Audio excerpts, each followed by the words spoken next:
If there was one thing men needed to learn about women, what would it be? Don't listen to us. We don't even know what we want. Like, and I know it's funny because I have a platform, but I really try not to give advice for that reason.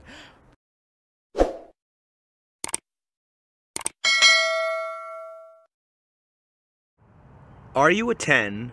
What's your body count? And what do you bring to the table? Oh gosh.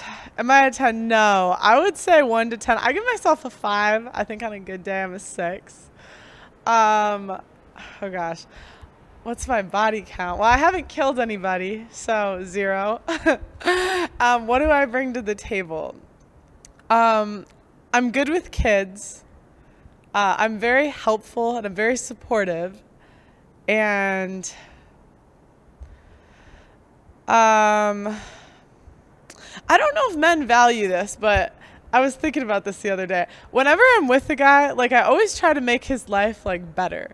So if he has like something, like even if it's like small, like I always try to like make his life better and like think of things that are like unique to him.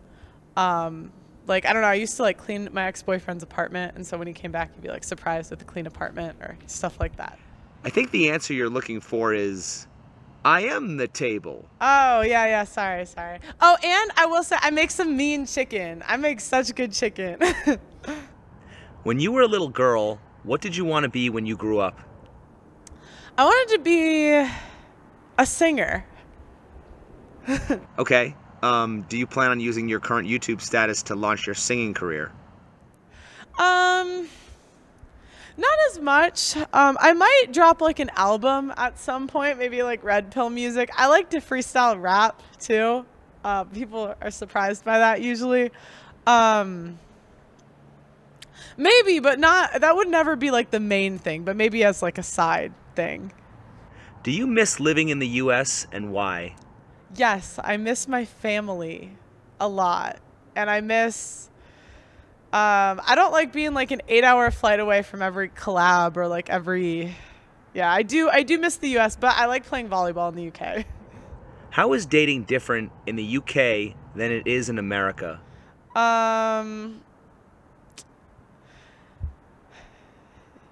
The men dress better in the UK, and I'd say it's similar. The men dress better, and so do the women, actually. You are the most prominent female in the manosphere. How did that happen? Oh gosh, it's like a long story. It was a couple months ago.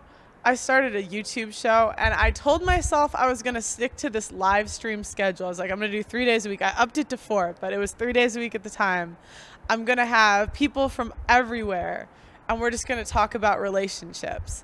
And I thought that London was cool because it's the only place in the world that, like, everybody...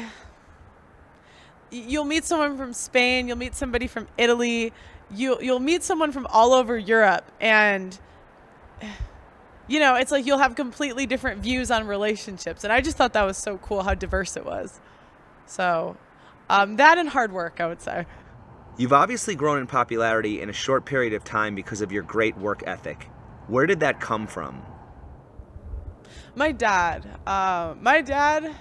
He's the hardest worker I've ever met in my life. Like literally, he worked 60, 70 hours a week my whole life. And I was telling you this earlier, like when I was a kid, I always felt like I was dumb. And it was because I was a year young for my grade. So like when I graduated high school, I was 17. And so I always just felt like I was like behind. And I just remember there was this one time when I was a kid, I was like really frustrated because I was really bad at math at the time. And I told my dad, I was like, Dad, like I'm too stupid. I can't do this. Like da-da-da, I was being a woman, right? Whining. And he told me, he said, it's not about how smart you are. It's about how hard you work.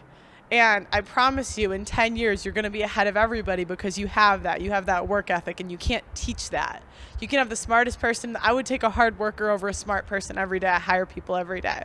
And it just kind of stuck with me because it was like the older and older I got, the easier and easier life got for me. Like, I just feel like I've never been someone that's naturally talented at things, but I work really, really hard. And it's funny because like 17 or 18 and younger, it's really all about like what you're gifted, not like what God gave you basically. But it's kind of funny because the older you get, you really start to see like the divide in the people that worked hard the last 10 years and the people that didn't, because the people that didn't end up getting really fat. Shout out to a lot of y'all I went to high school with. Yeah. But yeah, I would say my dad and my family, like we would always, it's funny, we say in my family, like when we go on vacation, it's not rest. Like we go on vacation and we hike 10,000 feet, or we go ice climbing, or it's like you're working still on vacation. So What do you say to people who think you're a chameleon or that you're only in this for your own benefit? I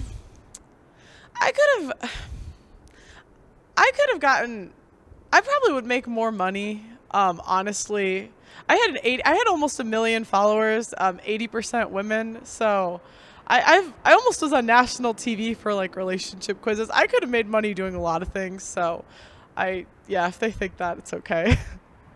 Would you agree that the majority of your subscribers are not only men, but are black men? Oh gosh. Yes, probably. Why do you think that is? I think it's because I've noticed that a lot of people that follow me seem to like that I came from like a 2-parent household. And I've noticed that a lot of my followers came from a 1-parent household. And I think oftentimes people that come from, not just, but like people that come from 1-parent households have trouble because they've never seen what a healthy relationship looks like. And they kind of like to hear me talk about like my parents. And I just think the single motherhood rate is higher in the black community. But I would say a large portion of my audience is white too. Would you agree that being a white woman in the manosphere is even more unusual? I guess I am the only one. Yeah. I never thought about it, but I'm thinking of all the other girls. Oh no, there's one more. Yeah, I would still say it's unusual, yes. How many other women do you know who are like you?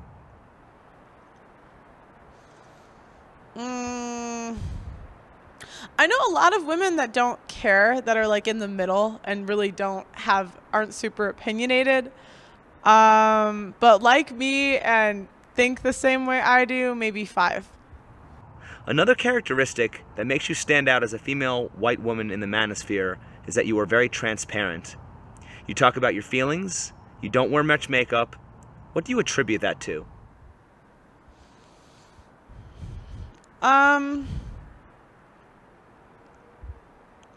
My family, it's funny, I have a family and we're like a top, and I don't say this to brag, I just say to give context, but my dad was a top 1% earner. And one of my favorite comments, like to this day about my family was, y'all are rich, but you look poor. and my parents always taught me to like not value material things. And we were just always very open in my family. So yeah, I just never was really into like the clothes, the makeup, and that sort of stuff. Do you ever feel vulnerable because of your openness? Yes. You've made it known that you come from a large affluent family. What makes you different from most women that are attracted to labels and status? Nothing.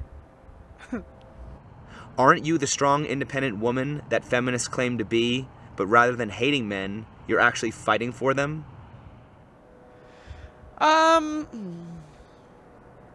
Sorta. I think about that sometimes. I'm like, because I wasn't expecting everything to blow up this fast. It's funny, I really never chased money. I always just chased like doing something that I liked to do and was interested in. and speaking about things that I like talking about and that matter to me. But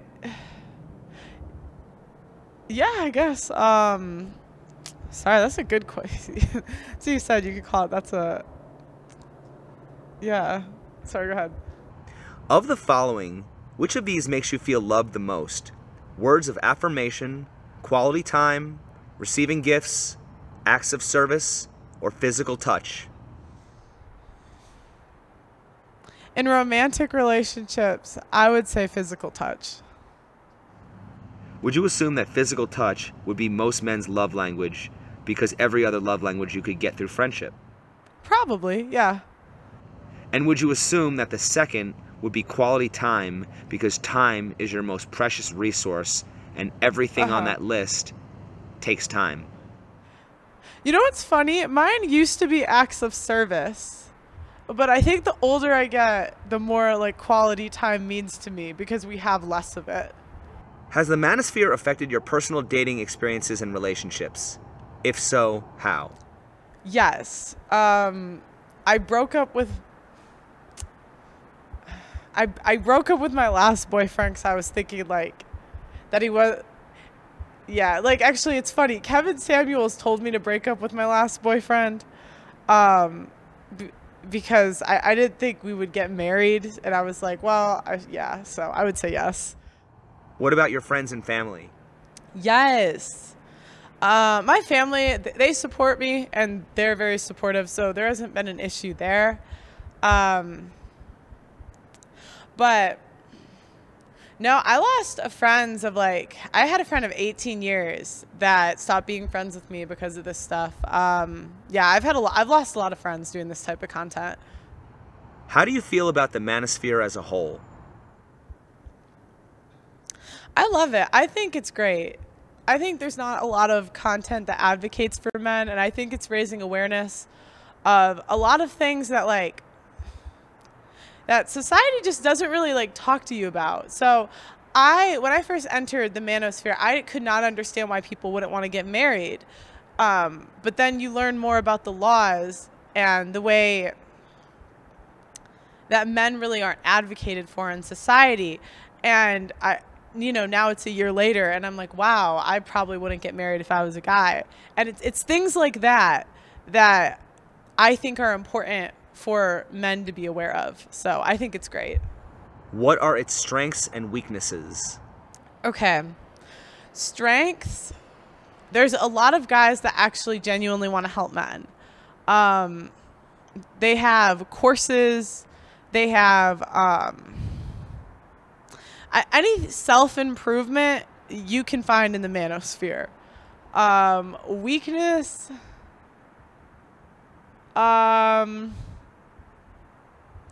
I think sometimes, I gotta think.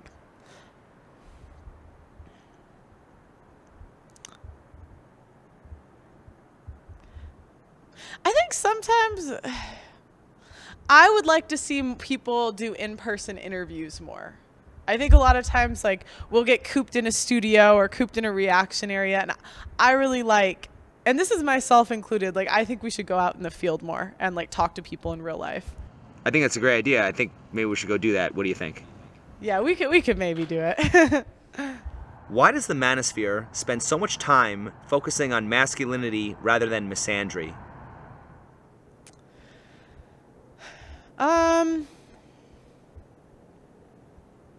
I don't even think the manosphere is fully aware to like the extent of misandry. I mean, that sounds silly, right? That's what we do. But it's like, even with you, like there's questions that you ask that I never would have thought of that it like proves the point that society has open misandry against men. But it's so ingrained in us that like we don't even think about it. And I think sometimes even us, it's always, men need to be more, men need to step up.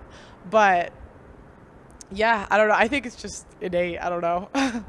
Why does the manosphere spend so much time on self-improvement and men grooming themselves to please toxic women that just want to use them and bring nothing to the table? I think it's a response. What other choice do you have? Most men don't want to die alone. Most men want a wife and want a kids and want a family. So, you know, you could say step up to women, and I agree, but the only thing you can control in life is yourself. So if you really want to get laid or get with a girl, like, there's no cheat code to it. That's the only way you can do it. I think men want to get laid, yeah. Where do you hope to see the manosphere in 5 years? I'd like to see some of the laws change, and I'd like the manosphere to help do that. What would you like to know about me? What made you so passionate about this? I would start by saying personal frustrations. I got tired of people saying one thing and doing another, getting all these conflicting pieces of advice when we're all kind of want the same outcomes. We all want love, we all want respect, we all want to know how to better ourselves. Basically trying to understand what is authentic and what are misconceptions that need to be debunked. Just a curiosity, a sense of wanting to know the truth, a sense of wanting justice, you know, real fairness. I think a lot of it comes from that.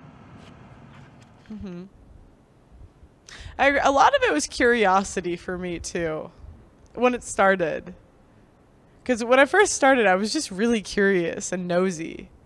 But then you start to learn about all the ways that men have been disadvantaged in society, and you're like, God damn, men have it hard. What is the best and the worst thing about being a woman? The best thing is how helpful the world is to you, I would say. I think as a young woman, like, people are more willing to help you and you kind of get into more doors. I would say the worst thing is we're all crazy deep down. Like, even the most sane women, and this is I really try not to act like I'm better than any woman. Like, there's just a part of us that we get emotional, and it's crazy because sometimes, and even if you control it, like, you could be completely in control, maybe no one else will even know you feel like this, but you'll be super upset over something and you'll know it's so stupid, and you know it's stupid, but you can't help it. But you can't help how you act, ladies, so let's not no excuses that in that way, but you still feel how you feel. What would you think is the best and worst thing about being a man? The best thing about being a man is, let me think. I think that the best thing about being a man is that life gets better as you age, whereas women, like, we have this constant, like, biological clock type of thing, but, like, as a man, life gets better. But I think that the worst thing about being a man is that society treats you as expendable. Yeah, that's what I would say. Why don't the good, decent women in the world regularly call out or shame the trash women for how they treat men? There's a stupid sister code, and I don't get it. I think bad behavior is bad behavior, and women should be able to call it out, and men should be able to call it out. But women feel like we need to protect other women. And I think it's innate too, because men do it too. And I think there's a reason that women and children get off the boat first. And it's because there's something in us that, like, feels like we need to protect other women. But don't. Stop it.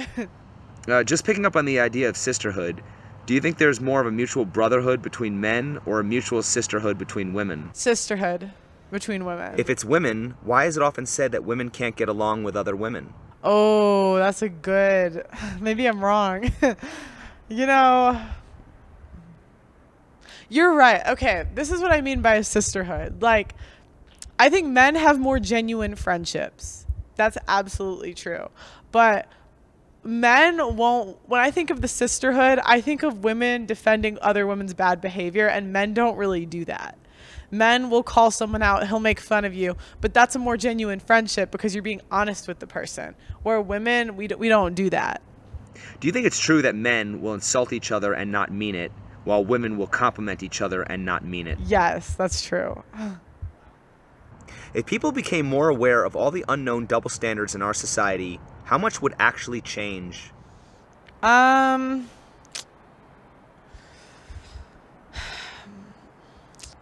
It's kind of sad. It's kind of sad that I feel like this, but I don't think that anything will change until women start to feel repercussions, because I think they say we care about ourselves more innately, and I don't think anything will change. I think women do know there's double standards deep down, but yeah, I don't think you'll see change until women start to see consequences. Do you think we would become a better society if people learned to be more sensitive or more thick-skinned? More thick-skinned, for sure. I think some of y'all weren't bullied growing up, and it shows. It absolutely shows. This is one thing. I came from a big family, and we make fun of each other. And if you can't take a joke, you take a hike. So, yeah, thick-skinned. If there was one thing men needed to learn about women, what would it be? Don't listen to us. We don't even know what we want. Like, and I know it's funny because I have a platform, but I really try not to give advice for that reason. Because I just think, like, women, we want one thing one day and one day another. And if you give a girl everything she wants, she still won't be happy. So make yourself happy. Put yourself first. And the women that actually want to be with you will follow. If there was one thing women needed to learn about men, what would it be?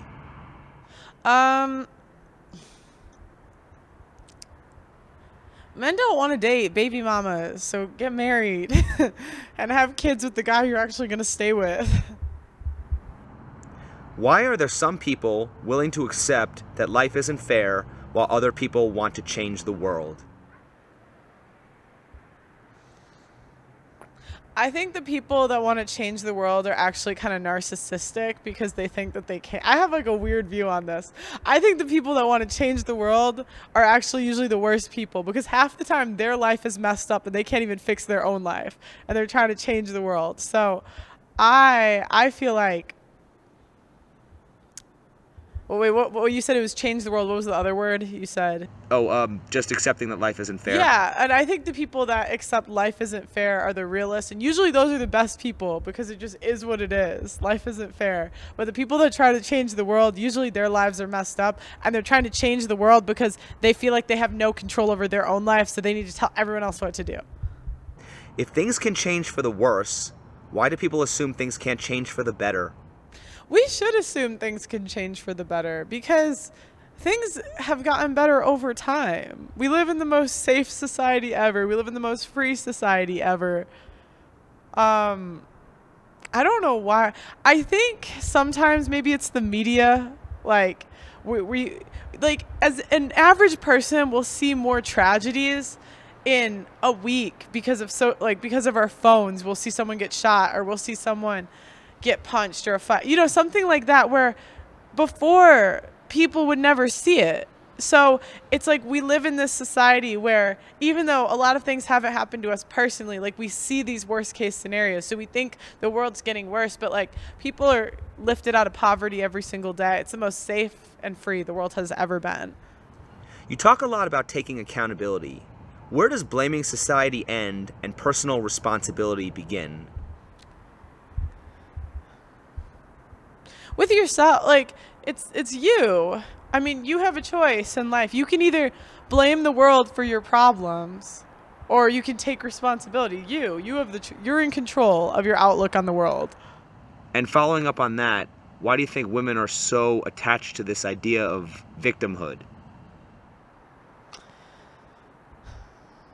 I think that biologically, I don't want to misquote this, but I think women, our currency is attention, right? And if you're a victim, you get attention. So I think that's why women like to be victims, is because women will, like, what do they say? attention is to women like sex is to men. And so if you're a victim, like, then you get the, aw, poor me, blah, blah, blah, blah, blah. Because oftentimes men, you know, kind of, they have that innate protection of women. So it's, you know, it's kind of like when a girl cries in public, the men come to her. It's like the same thing. There is all this talk about creating a more fair and equitable society. What determines in life what should be a competition and what should have equal outcomes? I think nothing should have equal outcomes. Like everything in life is a competition. That's my... Survival of the fittest, natural selection. Yeah. It's all part of evolution. Where in history has everyone had equal outcomes? Never. Like, I don't know. Why do we... This is the thing about us. Our generation feels entitled to equal outcomes. That's entitlement. When did the peasant ever say to the king, I should live like you? Stop it. Is it possible to have winners without having losers? No. There's a winner, there's winners and losers. A great man once said that life is about choices and trade-offs. Yes. Shout out R.I.P. Godfather Kevin Samuels. Yes.